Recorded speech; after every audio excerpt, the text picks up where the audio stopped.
साथियों नमस्कार, महेंद्र सिंह आपके बीच टेक्निकल अचीवर ग्रेटर नोएडा से। आज मैं दोस्तों बात करना चाहता हूं कि डायरेक्ट सेलिंग बिजनेस में होता क्या है।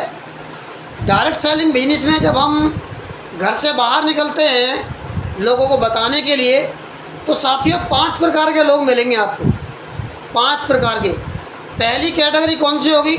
पहली वो होगी जिन्होंने डायरेक्ट सेलिंग का और डायरेक्ट सेलिंग में भी आरसीएम बिजनेस का नाम ही नहीं सुना होगा। डायरेक्ट सेलिंग का नाम ही नहीं सुना होगा, आरसीएम का नाम ही नहीं सुना होगा। और दूसरी कैटेगरी होती है दोस्तों जिनको आरसीएम के बारे में बताया था, आरसीएम की जानकारी मिली थी, आरसीएम का प्लान भी देखा था, पर उन्होंने शुरू नहीं किया। सब कुछ ठीक था पर शुरू नहीं किया।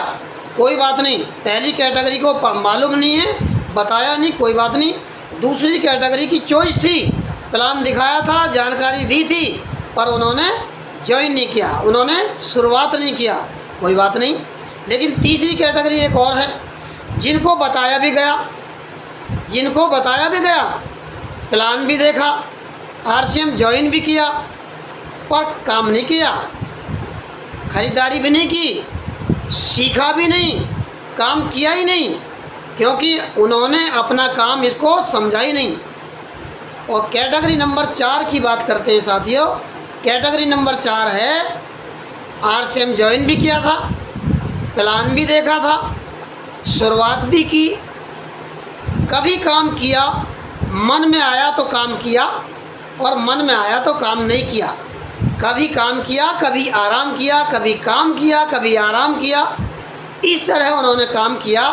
तो ये सबसे बड़ी खतरनाक बीमारी है। ये वो लोग मिलेंगे जो कहेंगे हमने भी 10 साल पहले से कर रहे हैं, हमें कामयाबी नहीं मिली। कभी करना कभी नहीं करना, आरसीएम बिजनेस में कैंसर जैसा काम करता है। और 5वीं कैटेगरी होती है साहब लास्ट, 5वीं और लास्ट।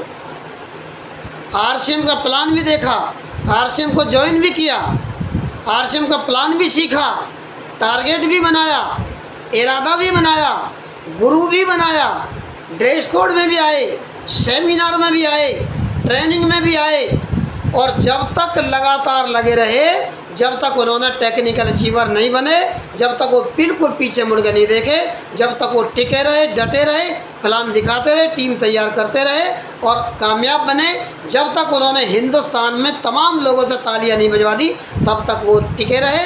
अब आपको तय करना है दोस्तों, आपको ये डिसाइड करना है आपको इन 5 कैटेगरी में से कौन सी कैटेगरी में आना है।